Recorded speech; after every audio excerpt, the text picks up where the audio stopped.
Welcome, audience. Episode 8 of Tropic Trading Podcast. We're here with you on April 12th. I think it's been a few weeks since the last one, and boy, have some things happened. Market's been going crazy up and down, so we want to kind of break that down for you guys, and hopefully we can provide some value there. So, Liberation Day, I guess, as it's called. What did Trump do with the tariffs? He wanted to liberate America and finally make things fair with trading with these other countries. And we weren't too sure how the market was going to handle that. And I think originally when he first stepped out there, after market close, by the way, isn't it funny how when things get announced after market close, it's usually more like bad news or unsure news. Yeah. Do you remember like when all like the companies were reporting like amazing earnings, they would actually release it like at market open? Yeah. So that was kind of a clue right there. But yeah, as soon as Trump started talking, the market was actually going up, and then he took out the chart. and when the chart came out, the market started tanking. And I think we can see why, because it lists all the countries and gets some big numbers up there. In terms of tariffs that we're putting on these other countries, and so why do you guys think the market goes down when we're introducing these big tariffs? Yeah, I would just simply say, obviously manufacturing has been offshore to other countries, including China, Vietnam, Cambodia, which are the biggest offenders from the chart we're seeing with the tariffs. But it's just really currency manipulation on top of other countries using tariffs to not allow us to export our own product to the country. Yeah, Greg, so to piggyback on that, I think the more obvious point is those tariffs that Trump has on the countries now that previously were not there, that's going to eat into the profit margins of the Walmarts, the Targets that are shipping product in from China or other countries. And then the question from there is, that's uncertainty in the market. How are they gonna pay for those tariffs? Are they gonna pass the price down to the consumer?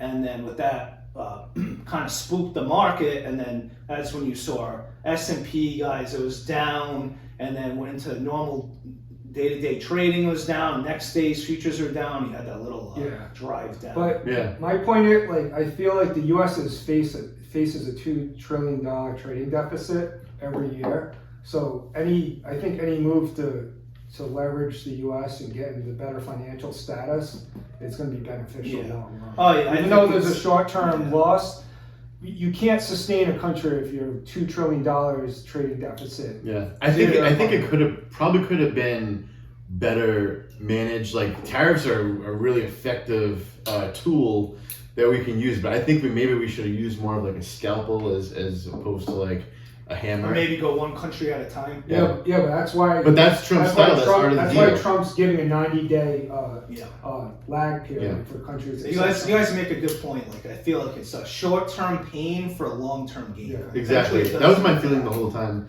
Let's take a step back though. Like first of all, who pays the tariff? I feel like there's some misconception and propaganda around the internet on who pays the tariff. I know.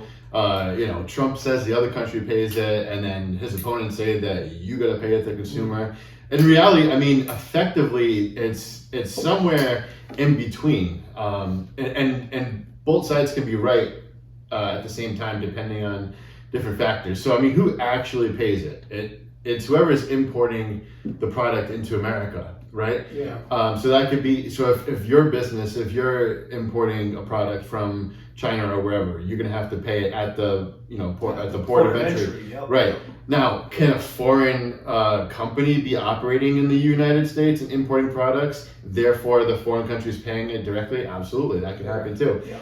What happens most of the time is that increased cost is distributed across the distribution channel. So the importer might pay it, who gets the product initially. It might go to another wholesaler that they have the product for one step in the process, and then then the retailer gets it, and then the consumer gets it. So along the way, these different parties might have to Parts of the supply chain, right? yeah, might have to share a little bit of that cost. And it all just depends on the current market economics, like supply and demand. If the economy is really good and there's a lot of demand out there, companies will be more able to shift that cost onto the consumer. But kind of like right now, these interest rates have been high for the last couple of years. I don't know if these companies can have the economic ability to just shift all that cost to the consumer. They can't. Apple just can't charge $2,000 for all their iPhones all of a sudden. So they're gonna have to eat some of that cost, and that's why the stock markets why the stocks are going down, because companies are gonna have this eat into their profit margin, and they can't predict future revenue as easily. Well, here's another thing, guys. I think what they could do to avoid the tariffs would be to build that plant in the U.S. and ramp up production. I think that's ultimately what they want to do, but that takes a year, 6 months, 2 years, depending on your industry, to get that plant built and get that utilization rate going. But what if Trump gets rid of corporate taxes, lowers it substantially? These countries and other countries. That doesn't. No, the corporate taxes are relatively competitive country to country at the moment. The tariffs.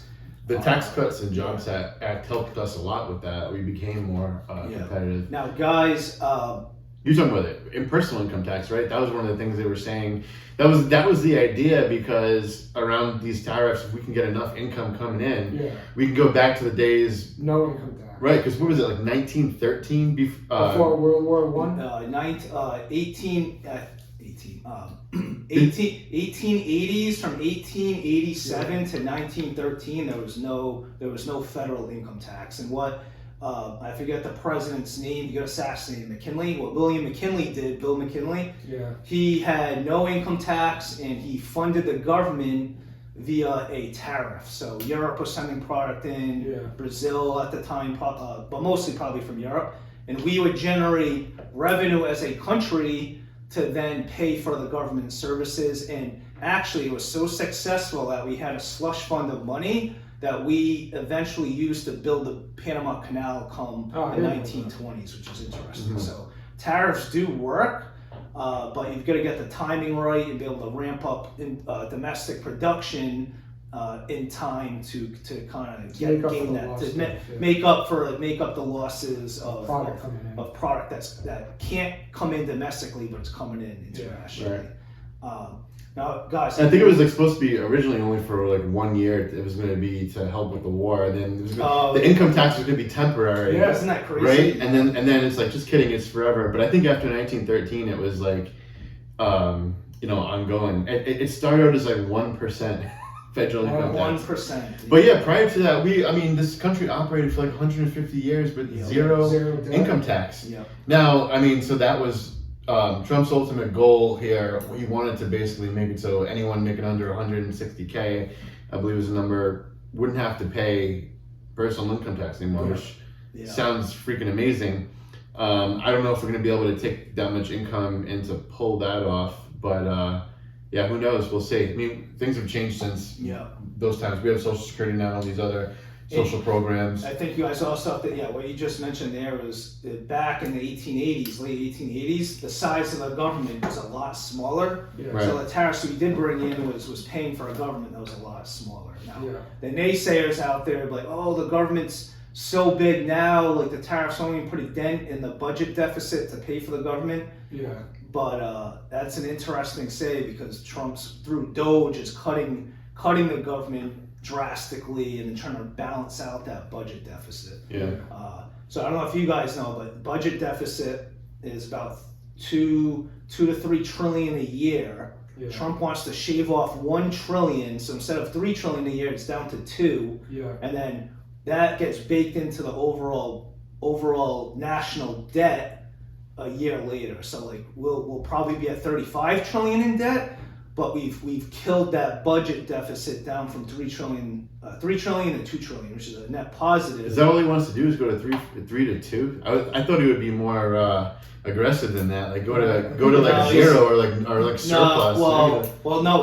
No. Here's the thing. Because if you don't have a surplus, you can't actually pay off the debt. Well, that's what he's doing now. So then, now, how much are the tariffs going to generate? It's early in the process. How much are the tariffs going to generate to balance out your revenue and then your trade deficits? But interesting subject. We'll see. We need a little bit more time to let that play out. So go over the ISM data. Oh yeah. So now, guys, our favorite subject. We love the leading indicators. The number one leading indicator is the ISM manufacturing Leading index. indicator of. This is the leading indicator of the manufacturing industry in the U.S. and abroad. And this is a survey that goes out to all the manufacturers in the U.S. and they give comments and numbers and recommendations and whatnot. So this is what the Federal Reserve Board looks at. Yes. Any sophisticated investor, Federal Reserve, They'll use this as their trade. people, stock analysts on CNBC or Bloomberg will look at this ISM index. And the one that just recently came out on 4/1, the number overall came out at 49%. So you guys probably already know this, but if it's below 50, that means that the manufacturing industry is contracting because it's below 50. So, but I don't believe those numbers. I think they're misleading. They're good numbers because you get a broad range of comments from all the different industrialists, and they give pretty accurate information. And this is a great leading indicator to make trade ideas off of, or get a glimpse of what the overall market thinks of what's going on. Well, that's a bottom out number because I don't think manufacturing is gonna do poorly here on out. Well, yeah, we'll see. It could go to 47. It could go to 45. It could shoot back up to 52 next year. Well, Hyundai's building a $2 billion steel plant.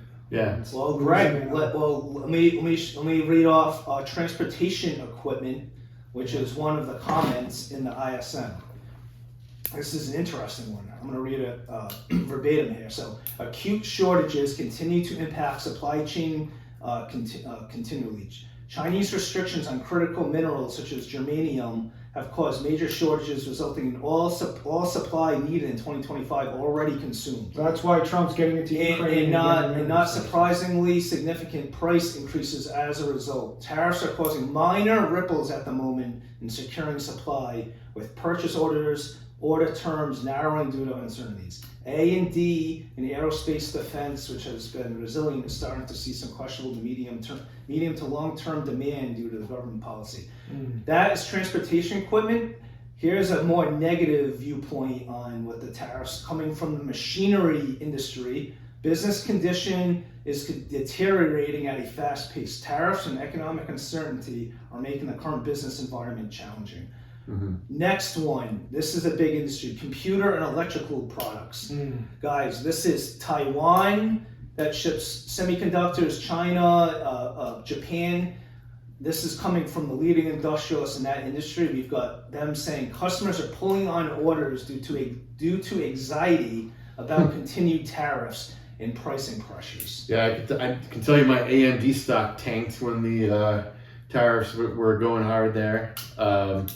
But I still think that's a pretty good buy at these prices right now, actually. And it looks like it's hitting up the bottom of the trend line. So, man, if you can grab AMD anything under 120 is really like a great price for that stuff. What do you think about U.S. steel? I know Trump had blocked the Nippon U.S. steel. That's actually a good. That'd be a great long-term play trade idea to keep that probably for 5 years. So buy now and hold for 5 years because they are not impacted by those tariffs. So and it helps them out because their competitors in Canada and Mexico are going to be paying those tariffs and they're not because they're headquartered. I feel like that's a good trade. On U.S. steel, so. Guys, just like off the bat, you have any like trade ideas? I'd like to hear a long, short peer trade from both of you guys. Yeah, I'll do long U.S. steel, even if they don't merge with Nippon Steel, which is an international company that Trump he wants to get them together, but they're not negotiating on fair terms with the U.S. Steel. Yep. So I would still invest long term in U.S. Steel, which is X symbol in the stock market.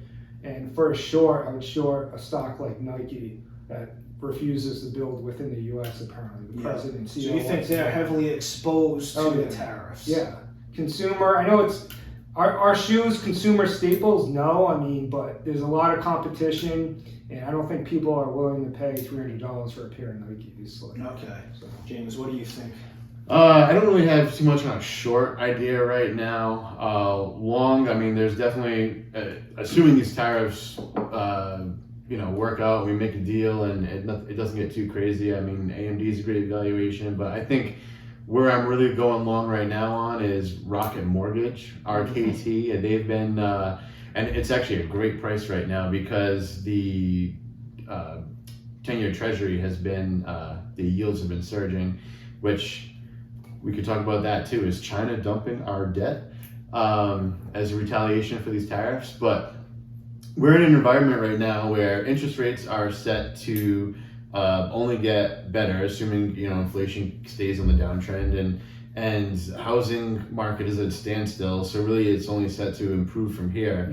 And Rocket Mortgage is doing crazy things like they just bought Redfin in a $1.75 billion deal. And then a week later, they announced that they were buying Mr. Cooper, which is like the biggest mortgage servicer, for like $10 or $11 billion.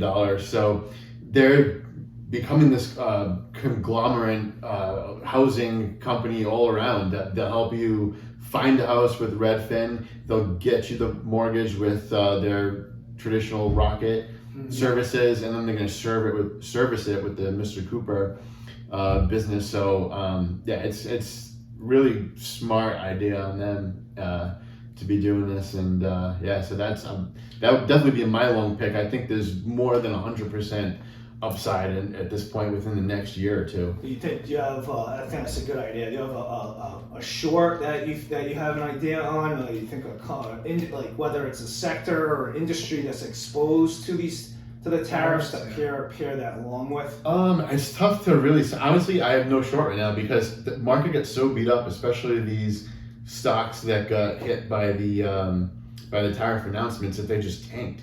And they're already starting to rebound a little bit. I mean, we can talk about what went on there with the market rebound, but it's really tough for me to have a short right now. I guess you could call me a bull, but I'm sure there's something out there, and we may have more ways to go to the actual bottom. But okay. For me, I'd probably go with a car company that's more weighted towards U.S. production, or that's bringing manufacturing into the U.S. There's the top 3 U.S. car productions, that's all U.S. manufacturing, is Tesla, Rivian, and Ford. Those are the Ford, yeah. So what I'd probably go with a long Ford, and then my short thesis pick would probably be a blue chip consumer company that's exposed to China or Vietnam, whatever you want to call it. Probably be Walmart. So I'd probably go long Ford, short Walmart. Now what that's going to do is that's going to eliminate your market risk, and it's going to keep your portfolio protected, and you're going to let that play out for a year, 2 years, 3 years, and then cash out once you see that that trade has come to fruition. So that's for the audience just to ponder. Nissan's also bringing production into Mississippi, Alabama area. Hyundai's bringing some production into, I think, Ohio. Tesla's obviously got plants in Nevada. So either of those auto companies with domestic production are going to thrive. A lot of thriving to do. I was just, while you were saying that, I was calculating from the top to the bottom how much this market dropped since the top of the market, and then obviously it dropped further when we had the tariffs. But from top to the bottom, this S&P 500 dipped almost 22%, when it closed. I mean, even more intraday, but Yeah. so yeah, 22%. I mean, that's definitely what they would consider correction territory. I mean, what is it? I mean, you could I would argue anytime the market is going down, it's correcting at some point. But yeah, so 22% drop, and it actually hit the S&P 500 and the Nasdaq were hitting the 2021 highs. So maybe I can put that up on the screen real quick. And if you look at that, I mean, it's almost bouncing off the trend line perfectly, hitting those previous highs, and it was really a great time to buy. Looking at the technicals there, and to segue into my next point on that is the what happened on April 9th. When the markets were really scared. I mean, I was scared. Any trader that's got some capital out there, and so I believe it was 9:37 in the morning. We got our president of the United States post out on his Truth Social there. A great time to buy! Exclamation point. DJT. I mean, some people even thought he was saying it's a great time to buy DJT, like his own stock. But he, very cleverly ended the sentence with the exclamation point and then put DJT as his signature. So I took that as a great time to buy anything in the market. And it was funny because when he was saying that, I said to my girlfriend, I said, when Trump says stuff like this, he's usually not like messing around. Like I remember when during COVID was happening and he was talking about the great companies that were helping out, like Moderna and Pfizer. Moderna was like $35 at the time, and then they went up to like over $420. So what I learned is when Trump mentions a company, you should probably like look at buying that. I don't consider that insider trading. No, it's not. And this is the funny thing. So what happened later on that day? A few hours later, Trump makes an announcement that he's going to put a pause on not China. China, he actually hiked it up to I think what they went back and forth. They went from 84. China had 84 on us, and then we had 125 on them, and then I think he hiked it up to 145, and then China, I think. Fought back there. They went from 84 to 125. So I think that's where we see. Yeah. So China's at like 125 right now, and then and they said the gentlemen's we're 125 is enough, but then Trump was like, okay, well, we're going up to 145, and that's where we're standing right now. So we can put that up here. His post basically that jacked up the stock market here. He basically was saying, China is not playing nice. So we're jacking them up to 145, but the rest of the countries, thank you for trying to work something out. Yeah. Let's go ahead and 10% base tariff, of course, but everything else we'll do a pause for 90 days. Yeah. So to give time to negotiate, and who knows, maybe some of them, will be some pretty good deals. But when he made that announcement, the market spiked, and it led to one of the best days in stock market history, actually. Yeah. Must have been a 10% swing from intraday, from even intraday lows to intraday highs. Depending on what index you're looking at. The Nasdaq was up over 12%. Wow. It closed up over 12% that day. The S&P 500 9.5% up, and the Dow Jones 7.9% up, which is like one of the best days in market history, which is a little bit scary because usually a lot of those mega days, with the exception of COVID and I think like 1987, usually those mega days are a rally in like in a downtrend in the bear market, like the Great Depression and some of those other like 2008 was another one. So you got to be careful. There still could be some uncertainty. Yeah, there's a lot of uncertainty. I think the volatility is really high, so it could go. Could go either way. And that's what makes the market really go down, is the uncertainty too. That's what makes it trend down. Well, that's why gold is at 3,200 and something. So uncertainty. Now I'm just taking a look at, guys, here. This is really interesting. Is automobile sales for the month in the U.S. Consumers trying to front run the tariffs. Auto sales went from 16 million which is usually the baseline amount. 17's Went average and- per month. Yeah, well, 17's in a really good economy over the course of 30 years, but it went from February auto sales from 16 million and then shot up to 17.77 million Wow. vehicle sales. That's so, cool. Yeah. so it's interesting because you know what, like that's short-term bump for Trump in the market because you got those sales. Probably trying to sell before the tariffs. kick Yeah, in. yeah, yeah, and then Psychologically. and you've got companies pulling in product to pull into inventory prior to tariffs. Yeah. hitting. Like I heard Apple flew 6 planes over from China full of iPhones That's crazy. because they just figured get all the iPhones we can in before the tariffs go into effect, right?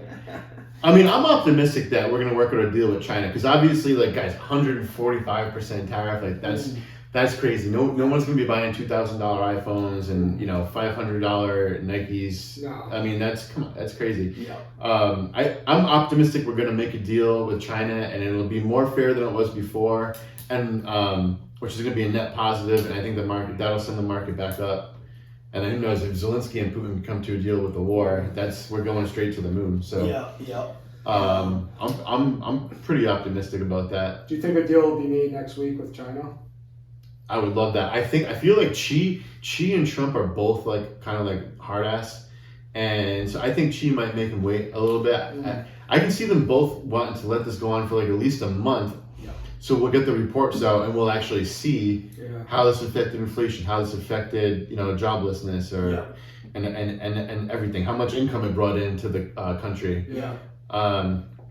Do you guys think that was market manipulation? I mean, definitely don't think it was I insider don't think trading, so. but what do you guys think? No, I don't think it's market manipulation. No, I don't know. So the viewers like Nancy Pelosi and a lot of like congressmen, they have access to insider data that they have been leveraging for years. So I don't think Trump doing this is really. No, it wouldn't be insider. It wouldn't be insider trading. I think it's hilarious when people say it's insider trading. Like he tweeted this to the entire world. Yeah. If you tell 8 billion people, that's not insider trading. There's no insider. No. There's no insider. Everyone knows this. Well, and he's also been saying for weeks, guys, trust me, the market's gonna boom. This is gonna be fantastic. What do you say? Hang tough, be cool. The market's gonna boom. I'm telling you. I think people who sold and now they're upset. I think they, that's what you get for betting against America. Well, he created the word panicking, which is panicking or something. Panicking, which is like panicking, a political term now, but it could be an investing term now, where people panic, they sell. Well, no, you know what that is? The panicking things, like for the congressmen, like worry about, oh my God, it's going down. Like let's call it. But we won't do tariffs anymore. This is too much. Like that. But as an investor, you want to be a panicking. I think holding long-term assets in the stock market has always been. Right, of course, and one more thing to add to that. I mean, I guess, my thought on the whole manipulation thing is like, okay, technically, it's all semantics, did right? Trump even have a long on the market? If he didn't, then it's not. I don't think he can trade stocks. Yeah, so you can't be. Technically speaking, anytime the president or a leader speaks, it's market manipulation because the market's going to do things based off of their actions. And what is you? So to answer your question, James, I don't think it's market. And first off, as a president, you want to be get the be positive. You want the stock market to go up under your presidency. So you want consumer confidence. So for him to be positive, it's not market manipulation. I don't know if you guys took a look, but crude oil has been going down. So I think it was almost at like in the 68, 70 range. It's down to 61.48, which is great, and it helps Trump out a lot because that drives down inflation. So you're gonna start to see inflation come way down, which actually helps Trump out short term. I think the reason why it's been coming down is because Trump's been signing energy deals and freeing up domestic energy production, which has been Clean Coal Act. I think he signed in over the during the week. So those energies freeing up the energy market, and it's driving down the prices. So do tariffs cause inflation? I hear people say that. I don't know. That's a great. I think it's so complex. You can't. Well, no. I'm going to say no because when Trump was in office from 2016 to 2020, he did have tariffs on on China, 10%. We had no inflation. And No guess inflation. what? We had no inflation, Yeah. and we actually had deflation. And the reason why it worked really well too is because you have low oil prices. So that truck driving the food to the market, Yeah. you filling up your tank, that's what really drove down the inflation and kept it net neutral. The tariffs had no effect. So, Yeah. what are key takeaways from today's discussion, do you think, James? Well, I mean, you know, we have this tariff situation going on. We got to see how it pans out. At the end of the day, I think it's a great buying opportunity. Anytime the market goes down substantially, it should be a great buying opportunity. I agree with you. And nobody can time the market perfectly on the tops, but you can always buy the dip, right? So the tried and true performance is just keep on nibbling, buying that dip when it goes down. Just don't sell. This should only be money that you don't need right now. You know, I mean, unless you are like a day trader and you're really active with the market, getting in and getting out and watching it accurately, the best thing to do is just buy and hold. Buy an index, keep buying it, holding it. And yeah, there's even hedge fund managers over time. Like nobody beats the market. Nobody's famous for, you know, just going in and out, and you know, going nothing to billionaire. I mean, that just doesn't happen. And in fact, there was a statistic. If you miss just the 10, so if you're trying to time the market and take your money out, if you miss just the 10 best trading days over 30 years, you lost half your returns are like 50% less. Wow, So that's really good. Wow. That's really good insight. Yeah. So yeah, definitely don't be trying to time the market and play in that game. What else? I would just say to Greg's question. Yeah, it's I a would good just think takeaway. I think you're going to see a lot of volatility, a lot more volatility in the future, like just Trump comments and in trade deals, not trade deals, tariff increases, because there's always that situation where maybe at the end of the 90 days there's no trade agreement and those tariffs kick back in.